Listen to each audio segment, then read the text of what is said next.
Hi everyone. This week we're going to do something kind of fun. It's origami, and I have two projects for you. You can do one or both, but then you can also do kind of a paper sculpture. So there's different ways you can create paper folds to create a 3D sculpture. So remember, you only have to do one, but if you really enjoy it, you can do more than one. The main goal is to have fun with it. And remember, you can always send it to me through email. I'm starting to create a collection of projects so that we can do a cool art show at the end of the year. So remember, have fun. I'll see you guys next week. Bye. In order to start with our paper tulips, we need square pieces of paper. So I'm going to take just a thing of Post-it notes to trace my squares. I'm going to do a couple tulips, so I'm going to cut out 4 squares. You can use colored paper. I don't have any at my parents' house, so I'm just going to color my paper after I'm done. I have 2 more squares. Now I'm going to carefully cut them out. The first step is to fold it in half diagonally. So I'm going to take my paper and I'm going to fold it in half. It's not a perfect square, and so in order to make it a perfect square, I'm just going to cut off this little extra part because I want a perfect square. I thought Post-it notes were perfect squares. You learn something new every day. So now that it's folded in half, I have a nice triangle. I'm going to do that with all my squares. I'm silly. I forgot. My last square didn't fit on the paper, so that is why it's a little smaller, because it didn't fit on the paper. But all my other ones are folding perfect. So there we go. We have nice triangles for our tulips. Now I'm going to take this triangle and fold it in half. It's going to make a smaller triangle. So now I can do that with all mine. I'm going to fold them in half to make them a smaller triangle. There we go. And here's my small one, my baby tulip. Now I'm going to take my triangle and I want it to be like this. And I'm going to fold one side up to the corner. Fold this side up. Whoop, to the corner, like so. When it's kind of like this, it doesn't look like a tulip very much, so I'm going to kind of move it over, press down my lines. And it looks more like a tulip, a white tulip. I need to add color. I'm going to do it to this one again. So I have my small triangle. I'm going to kind of fold it up, but I'm not going to fold it to this time. I'm just going to fold it up so that it looks like a tulip. One more time, I'm going to take it from the corners, fold it up. And that's okay if all your tulips look different. They're natural things. They all are a little different. And I know I said one more time, I'm going to do it one more time because I have another tulip flower paper like this. Now I'm going to start coloring. I'm going to take the rest of my paper and make a background with I have these kind of cool crayons I found. So I'm going to go ahead and make a background. Mine's going to have hills in the background and creates a nice horizon line where the sky meets the ground. I'm going to add some mini tulips to the bottom for details. This would be a great Mother's Day gift that is coming up. I'm going to add a nice golden sun right here. I don't have any yellow, so it's an orange sun because it's super hot.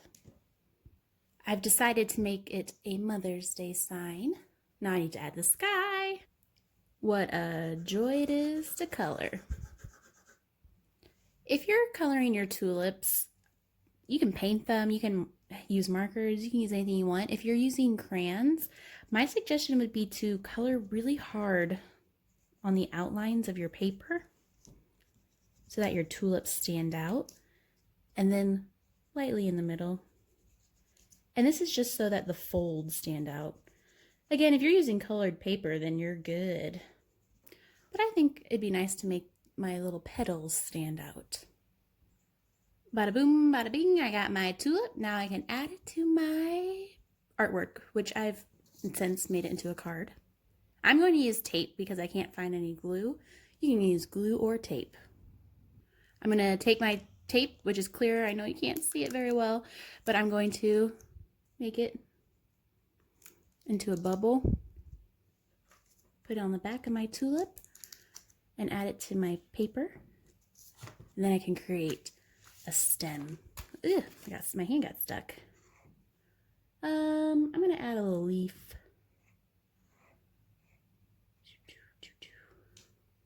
Woohoo! I'm going to add it a little longer. Now for the others. Red tulips are my favorite, so I added another one. So here is my finished artwork. I hope you guys have fun. Now I'm going to do my dog and cat's origami. Bye for this one. Now I'm going to make a cat and a dog, but first I need to take my paper and make it a square. And how I'm going to do that is I'm going to take this corner and move it to this side of the paper, making sure that it's straight and even with this side. So when I fold it, I can then cut off this extra piece. I'm going to do that with two papers, one for a cat and one for a dog. I'm going to make a cat first. So now that I have my square, I'm actually going to fold on that line that I just folded because I need a triangle. And then I'm going to fold that triangle in half, making sure that this lines up, press down, crease my edges really good, and open it back up. And then I am going to fold like this, which is kind of weird. I'm looking at a how-to, which is on my art letter, so you can look at that if you'd want to. But I'm just going to kind of fold it up to where this is now sharp. I'm going to fold this one up. Origami takes a lot of practice, so if it doesn't work the first time, just keep trying. Now that I have those, I can now fold this part down like so. I want to make it straight. It's kind of looking like a fox, which is a good sign. And then I'm actually going to turn it over. And now you got a cat. Cool. I'm going to draw a face. And now I've got my cute little cat. I can kind of wiggle its ears. I can color it, paint it, add texture, add any designs. This cat is yours to do whatever you want with. Now I'm going to show you how to do a dog. So I've got my square piece of paper. I'm going to fold it in half to make a triangle. And then I'm going to flip it so that this is at the top. I'm going to fold that in half to where this meets that point. Push down, really give it a nice crease. If this is my dog face, I'm going to take my ears. This is the line down the middle. It's kind of hard to see on video. Then I'm going to take the ears, and I don't want to close it like this. I want to simply make it to where it looks like his ears are drooping down, but he still has a face. I'm going to do that on the other side. So not perfect like this. I want my ears to be coming off the face, so I'm going to kind of turn it a little bit like that. Give it a nice crease. Looking good. Now I'm going to take this part and I'm going to fold it up like that. Oh, it looks cute, but it'll look cuter once I draw the face. Actually, there's two ways you can do it. You can fold it up like this and draw the nose like this. Here's the nose. Or I could take it, fold it backwards, and then just draw a dog nose. It doesn't matter which way. I kind of like it like this. Gives it a more origami feel. But if it bothers you that it keeps going up, you can turn it backwards and go ahead and add some eyes.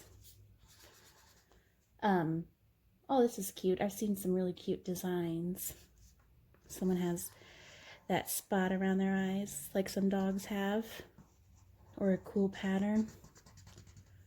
Maybe some spots on its ears, like a Dalmatian.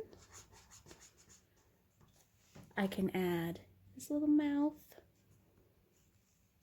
and whatever else you want to add. It'd be really cool if you lifted these up and drew the inside part of an ear. I'm going to do that. So I'm just going to draw kind of a loop and then color it in. So now when you lift up his little ear, it has a little inside part of the ear. Cute. Here's my cat and my dog, and here's my tulips. I hope you guys have a lot of fun with this. If you click on the extra art activities, there are a couple more origami lessons, so feel free to do that. Have fun. I'll see you later. Bye.